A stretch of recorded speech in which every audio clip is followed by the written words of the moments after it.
গেল ফেব্রুয়ারি মাসে চট্টগ্রামের বাঁশখালীর লটমনি পাহাড়ে গোপন আস্তানা আবিষ্কারের পরই মূলত আলোচনায় আসে শহীদ হামজা ব্রিগেড।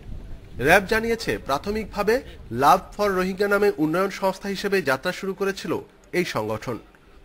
পরে মায়ানমারের আরাকান ও বাংলাদেশের বৃহত্তর চট্টগ্রাম নিয়ে আলাদা রাষ্ট্র প্রতিষ্ঠায় কর্মী সংগ্রহ করে গোপনে জঙ্গি প্রশিক্ষণ দেওয়ার কাজও শুরু হয়। তাদের উদ্দেশ্য ছিল নাশকতা করা এবং একটা কার্যক্রম করা। এগুলা আরো তদন্ত সাপেক্ষ বিষয়, এগুলা একটা পর্যায়ে অবশ্যই এটা বিষয়টা বেড়ে আসবে। 18 আগস্ট জঙ্গি কার্যক্রমে 1 কোটি 8 লাখ টাকা যোগান দেওয়ার অভিযোগে বিএনপির কেন্দ্রীয় নেতা ওয়াহিদুল আলমের মেয়ে সহ 3 আইনজীবী আটক হওয়ায় এই জঙ্গি সংগঠনের সাথে রাজনৈতিক দলের সম্পৃক্ততা নিয়ে প্রশ্ন ওঠে।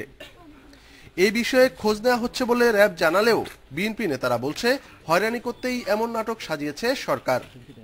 বিভিন্ন মামলা, হামলা এবং কর্মীদেরকে অত্যন্ত কষ্টসাধ্য করে জামিনে মুক্ত করেছে। অনেক কেসে ওনার নিজেও খরচ করেছেন।